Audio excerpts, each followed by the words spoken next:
Hello dear students, इस video में हम फ्लैश CS6 का इंट्रोडक्शन सीखेंगे। फ्लैश CS6 क्या है? फ्लैश एक सॉफ्टवेयर पैकेज है जिसमें कि हम बहुत ही इंटरेक्टिव वेब पेजेस को बनाते हैं, जो कि बहुत सारी चीज़ें उसमें यूज़ हो सकती हैं, जैसे कि कोई इमेजेस हैं, साउंड इफ़ेक्ट हैं, वीडियोस हैं, एनिमेशन हैं। तो उन सब को यूज़ करके हम फ्लैश में एक बहुत ही प्रेजेंटेशन बनाते हैं, बहुत ही सुंदर। तो बच्चों, हमने देखा है कि टीवी में, मूवी में किस तरह से जो हमारे फेवरेट करेक्टर्स होते हैं, कार्टून करेक्टर्स, वो किस तरह से हमें एकदम अलाइव महसूस होते हैं। तो इस चैप्टर में हम ये पढ़ेंगे कि किस तरह से मूवी में कार्टून करेक्टर्स वर्क करते हैं। तो बच्चों, यहाँ पर हम देख सकते हैं कि एक पिक्चर को ग्रेजुअली दिखाया गया है कि धीरे धीरे वो थोड़ा सा चेंज हो रहे हैं हर एक पिक्चर में। फर्स्ट पिक्चर से लास्ट पिक्चर तक उसमें हल्का हल्का सा चेंज है।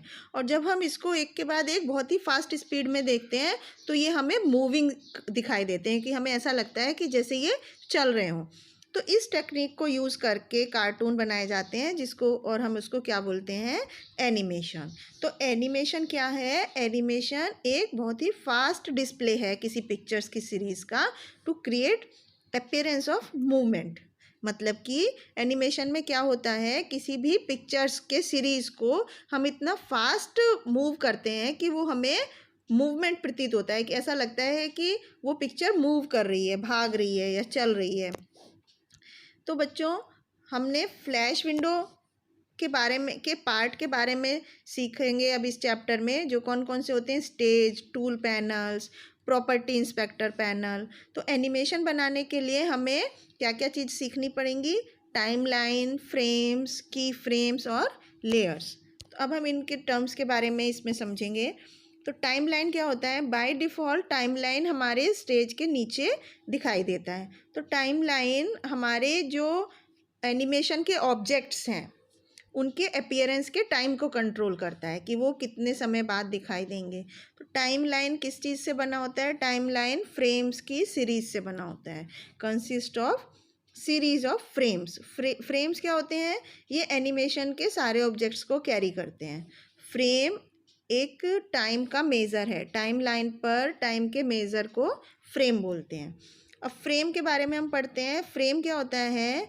टाइमलाइन में एक वाइट रेक्टेंगल विंडो होती है, जिसको कि हम फ्रेम बोलते हैं। तो हम अपने फ्रेम को टाइमलाइन में जिस ऑर्डर में हम एनिमेशन को दिखाना चाहते हैं उस ऑर्डर में प्लेस कर सकते हैं। तो red rectangle with vertical lines, लाल रंग के रेक्टेंगल में जब वर्टिकल लाइंस होती हैं तो उसको हम प्ले हेड बोलते हैं।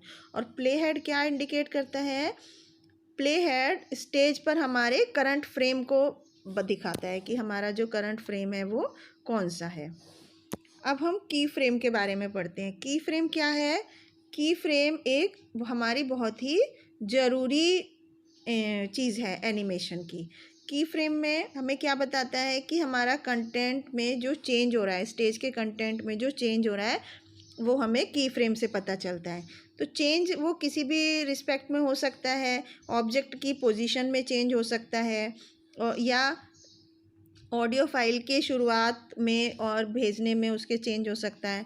तो टाइम लाइन पर एक ब्लैक डॉट होता है जो हमें एक की फ्रेम को रिप्रेजेंट करता है। अब हम पढ़ते हैं लेयर क्या होता है। लेयर एक ट्रांसपेरेंट शीट्स होती हैं, जो कि हर एक लेयर में अलग अलग इमेजेस होती हैं जो कि स्टेज पर दिखाई जाती हैं। तो हम उन ऑब्जेक्ट्स को ड्रॉ कर सकते हैं, एडिट कर सकते हैं। एक लेयर के ऑब्जेक्ट्स को हम बना भी सकते हैं और एडिट भी कर सकते हैं, बिना दूसरी लेयर के ऑब्जेक्ट्स को डिस्टर्ब किए। तो लेयर्स एक दूसरे के ऊपर ओवरलैप होती हैं। जिस तरह से वो टाइमलाइन में दिखाई देती हैं, उस तरह से वो एक दूसरे के ऊपर ओवरलैप होती हैं। तो स्टेज के एरिया में जहाँ पर लेयर पर कुछ नहीं होता, तो हमें वहाँ पर लेयर, नीचे वाली लेयर दिखाई देती है। तो हम एक नया फ्लैश डॉक्यूमेंट क्रिएट कर सकते हैं केवल एक लेयर से। एक लेयर बाय डिफ़ॉल्ट होती है जिसमें कि हम एक नया फ्लैश डॉक्यूमेंट क्रिएट कर सकते हैं। हम उसमें बहुत सारी लेयर्स को ऐड भी कर सकते हैं, जैसे कि कोई ऑब्जेक्ट्स, एनिमेशन या दूसरे एलिमेंट्स अपने डॉक्यूमेंट के हम उस लेयर में ऐड कर सकते हैं और हम उसको दूसरे डॉक्यूमेंट को हाइड भी कर सकते हैं, लॉक कर सकते हैं और लेयर्स को रीअरेंज भी कर सकते हैं। तो अब हम सीखते हैं कि किस तरह से हम फ्रेम्स और की फ्रेम्स को इंसर्ट करते हैं और रिमूव करते हैं अपने प्रोग्रामिंग में। तो इंसर्ट फ्रेम और की फ्रेम को हमें की फ्रेम और फ्रेम्स को इंसर्ट करने के लिए टाइमलाइन में हमें कुछ स्टेप्स को फॉलो करना पड़ता है। जैसे कि सबसे पहले हमें अगर हम जहाँ पर हम फ्रेम इंसर्ट करना चाहते हैं उस जगह पर क्लिक करना होता है। उसके बाद हमें इंसर्ट का ऑप्शन क्लिक करना होता है और फिर फ्रेम मेनू में से टाइमलाइन के ऑप्शन को सेलेक्ट करना होता है। इसके बाद अगर हमें फ्रेम हमारा इंसर्ट हो जाएगा और अगर हम अब की फ्रेम को इंसर्ट करना चाहते हैं तो उसके लिए भी सबसे पहले उस लोकेशन पर क्लिक करना है जहाँ पर हमें की फ्रेम को इंसर्ट करना है। फिर इंसर्ट के ऑप्शन को क्लिक करके की फ्रेम में से टाइमलाइन के ऑप्शन को सेलेक्ट करते हैं तो हमें एक मेनू दिखाई देता है और फिर हमें वहाँ पर की फ्रेम इंसर्ट हो जाता है। अब हम सीखते हैं अगर हमें किसी फ्रेम को रिमूव करना होगा तो हमें क्या क्या करना होगा। तो सबसे पहले हमें उस फ्रेम को सेलेक्ट करना होगा जिसको हमें रिमूव करना है। उसके बाद सेलेक्टेड फ्रेम पर हम राइट क्लिक करते हैं तो एक मेनू दिखाई देता है जिसमें कि रिमूव फ्रेम्स का ऑप्शन होता है। हमें उसको क्लिक करना है तो वो हमारा सेलेक्टेड फ्रेम उसमें से रिमूव हो जाएगा और इसी तरह से हम की फ्रेम को सेलेक्ट करके भी क्लियर की फ्रेम के ऑप्शन को चूज़ करके की फ्रेम को भी रिमूव कर सकते हैं। अब हम सीखते हैं कि फ्लैश में हमें किस तरह से एनिमेशन क्रिएट करते हैं। तो फ्लैश में एनिमेशंस क्रिएट करने के लिए हमें कोई भी हम मेथड अपना सकते हैं, जैसे frame by frame animation, shape between animation और मोशन ट्विन एनिमेशन। तो सबसे पहले हम फ्रेम बाय फ्रेम एनिमेशन के बारे में सीखते हैं। तो फ्रेम बाय फ्रेम एनिमेशन में हमें हर फ्रेम के कंटेंट्स को चेंज कर सकते हैं। फ्रेम बाय फ्रेम एनिमेशन बनाने के लिए हमें हर एक फ्रेम को डिफाइन करना होता है, जैसे कि की फ्रेम है और उसको हर एक फ्रेम में एक डिफरेंट इमेज बनाते हैं। तो इमेज क्रिएट करने के लिए हमें क्या करना होगा, ड्राइंग टूल्स चाहिएंगे या हमें इमेज को पेस्ट करना होगा। तो उसके लिए हमें फ्रेम बाय फ्रेम एनिमेशन के लिए कुछ स्टेप्स को फॉलो करना होता है। तो सबसे पहले हमें पॉलीस्टार टूल को क्लिक करना होगा और फिर प्रॉपर्टी इंस्पेक्टर पैनल में रेड कलर के शेप के लिए चूज़ करना होगा। फिर उसमें से हमें स्टेज पर क्लिक करके अपने पेंटागन को ड्रॉ करके ड्रैग करना होगा। फिर राइट क्लिक टाइमलाइन पर हम राइट क्लिक करेंगे तो फ्रेम नंबर 10 के नीचे हमारा एक मेनू खुलेगा। तो फिर हम इंसर्ट की फ्रेम के ऑप्शन को क्लिक करेंगे। फिर हम पेंट बकेट टूल को क्लिक करके अपनी शेप को ग्रीन कलर में चेंज कर सकते हैं या फिर हम स्टेप 4 को वापस से रिपीट कर सकते हैं, जिसमें कि हमें टाइमलाइन के नीचे राइट क्लिक के ऑप्शन को, जो ये फ्रेम नंबर 10 था, अभी हम कोई भी फ्रेम नंबर 20, 30, 40, 60 को सेलेक्ट करके अपने कलर को चेंज कर सकते हैं और लास्ट में एंटर की को प्रेस करके हम अपनी शेप के कलर्स को चेंज कर सकते हैं। तो हम अपनी शेप को ब्लिंक भी कर सकते हैं, उसकी स्पीड चेंज कर सकते हैं। 5 frames instead of every 10 frame, 10 frame की जगह हम 5 फ्रेम सेलेक्ट करके उसकी स्पीड को भी चेंज कर सकते हैं। अब हम देखते हैं दूसरा, शेप ट्विन एनिमेशन। तो शेप ट्विन एनिमेशन में क्या होता है, हमें एक स्पेसिफिक फ्रेम पर एक शेप को ड्रॉ करना होता है और उस शेप या ड्राइंग को दूसरी फ्रेम के स्पेसिफिक शेप में चेंज करना होता है। तो फ्लैश ऑटोमेटिकली फ्रेम बनाता है शेप चेंज करने के लिए। इन दोनों फ्रेम्स के बीच में शेप्स चेंज करने के लिए फ्लैश में एक ऑटोमेटिकली एक फ्रेम होता है।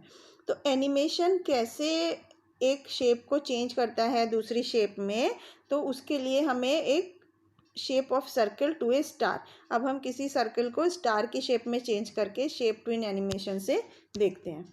तो उसके लिए हमें सबसे पहले क्या करना होगा, ओवल टूल को क्लिक करना होगा और फिर शिफ्ट की को प्रेस करने के साथ ही हमें stage to draw a circle को क्लिक करना होगा।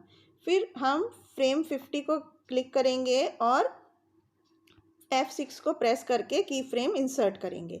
तो की फ्रेम सिंबल हमारे स्क्रीन पे आएगा, जो कि फ्रेम नंबर 50 के नीचे होगा। टाइमलाइन में फ्रेम नंबर 50 के नीचे आएगा। तो अब हम फ्रेम नंबर 50 को क्लिक करके डिलीट की को प्रेस कर देते हैं डिलीट सर्कल पे से। तो अब उसी फ्रेम में हमें एक स्टार 8 साइड्स वाला स्टार ड्रॉ करेंगे। तो हमें स्टार ड्रॉ करने के लिए क्या करना होगा, पॉली स्टार टूल को क्लिक करके ऑप्शंस को क्लिक करके स्टार सेलेक्ट करना होगा और स्टाइल के बटन को क्लिक करके हमें इसमें से स्टार सेलेक्ट करना होगा। फिर एंटर 8 नंबर प्रेस करेंगे तो नंबर ऑफ स्लाइड बॉक्स आ जाएंगे और फिर लास्ट में हम ओके करके अपने स्टार को ड्रैग कर सकते हैं स्टेज पे। तो इस तरह से हम सर्किल को स्टार में शेप चेंज कर दिया हमने इन स्टेप्स के थ्रू। फिर हम कोई भी फ्रेम सेलेक्ट कर सकते हैं, फ्रेम नंबर 1 से 50 तक, और उसको इंसर्ट का ऑप्शन क्लिक कर सकते हैं। उसके बाद हमें जब शेप ट्विन मेनू हमें क्लिक करेंगे तो उसके बाद सारे फ्रेम्स 1 से 50 तक के सारे फ्रेम्स जितने भी टाइम लाइन में हैं वो ग्रीन कलर के चेंज हो जाएंगे। और लास्ट में हम एंटर की प्रेस करके अपने एनिमेशन का प्रीव्यू देख सकते हैं। इसके बाद हम मोशन ट्विन एनिमेशन के बारे में पढ़ते हैं। तो मोशन ट्विन एनिमेशन हम कब यूज़ करते हैं, जब हमें एक पॉइंट से दूसरे पॉइंट पर अपने ऑब्जेक्ट की पोजीशन को चेंज करना होता है। तो उसके लिए हमें कुछ स्टेप्स को फॉलो करना होता है। सबसे पहले हमें प्रॉपर्टी इंस्पेक्टर पैनल में FPS फ्रेम्स पर सेकंड सेटिंग को चेंज करना होता है, जो कि बाय डिफ़ॉल्ट 24 होती है। फिर उसके बाद पॉली स्टार टूल को सेलेक्ट करना होगा और फिर स्टाइल ड्रॉप डाउन मेनू में से स्टार को सेलेक्ट कर ऑप्शन में से स्टार को सेलेक्ट करके स्टाइल ड्रॉप डाउन मेनू में 8 नंबर को एंटर करना होगा, जिससे कि नंबर ऑफ स्लाइड बॉक्स आ जाएंगी और उसको हमें फिर ओके प्रेस करना है। इसके बाद हमें प्रॉपर्टी इंस्पेक्टर पैनल में एक स्ट्रोक कलर को चूज़ करके अपना उसमें कलर फिल करना है और फिर स्टार की शेप को ड्रॉ करना है स्टेज में। तो फिर उसके बाद हमें सिलेक्शन टूल की हेल्प से स्टार को सेलेक्ट कर लेना है और फिर मेन मेनू में से मॉडिफाई को क्लिक करना है। उसके बाद हमें कन्वर्ट टू सिंबल पे कन्वर्ट करेंगे और convert to symbol dialog box फिर हमारे सामने आ जाएगा। फिर हम ग्राफिक सेलेक्ट कर सकते हैं टाइप ड्रॉप डाउन मेनू में से और उसके बाद हम उसमें ओके का बटन प्रेस कर सकते हैं। फिर इसके बाद स्टेप नंबर 9 में हमें क्या करना है, हमें फ्रेम नंबर 1 पर राइट क्लिक करना है और टाइमलाइन और सेलेक्ट क्रिएट मोशन ट्विन को सेलेक्ट करना है, जो कि मेनू में जो खुलता है उसमें आता है। फिर हम देखेंगे कि 24 फ्रेम स्पैन हमारे टाइमलाइन में आ जाता है। उसके बाद हम सिलेक्शन टूल की हेल्प से अपनी शेप को नई लोकेशन पर मूव कराते हैं और लास्ट में एंटर की प्रेस करके अपने एनिमेशन को प्ले कर सकते हैं। तो इस तरह से हम अपने एनिमेशन को एक से दूसरी स्लाइड में चेंज कर सकते हैं। इसके बाद हम देखते हैं कि टेस्टिंग एंड एनिमेशन की किसी भी एनिमेशन को हम किस तरह से टेस्ट करते हैं। तो उसके लिए